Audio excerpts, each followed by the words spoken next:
C'est un privilège. Admirer les œuvres de la Grande Galerie du Louvre en toute tranquillité. Au mur, plusieurs tableaux signés du maître de la Renaissance, Léonard de Vinci. C'est l'heure du départ pour cette prestigieuse toile. Elle et moi, on part ensemble à Abu Dhabi. Et maintenant, ce sont les visiteurs du Louvre d'Abu Dhabi qui croiseront son regard.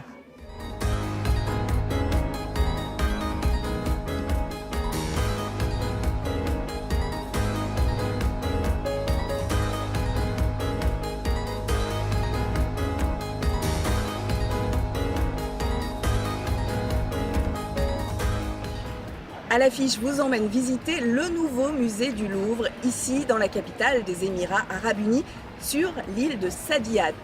Il est presque aussi lourd que la Tour Eiffel, c'est un géant d'acier, mais il semble flotter sur l'eau. Retour sur le projet culturel le plus ambitieux de ces dernières années. 4 présidents pour un musée. Tous ont soutenu le projet d'un Louvre à Abu Dhabi. La demande vient de l'Émirat qui se rêve en capitale culturelle pour préparer l'après-pétrole. En France, l'Élysée est enthousiaste. Le président Chirac, si vous voulez, au-delà de l'apport financier, était très fier de cette opération parce qu'elle s'inscrivait exactement dans sa philosophie.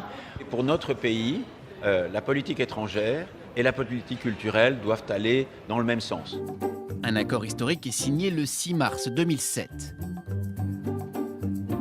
L'utilisation du label Louvre est rendue possible pour une durée de 30 ans. Au total, 13 musées nationaux dont Orsay et Guimet s'engagent à prêter, enfin, louer leurs œuvres d'art pour une durée de 10 ans. Conseil en acquisition, formation, expertise, exposition temporaire, l'accord est scellé pour 1 milliard d'euros au total.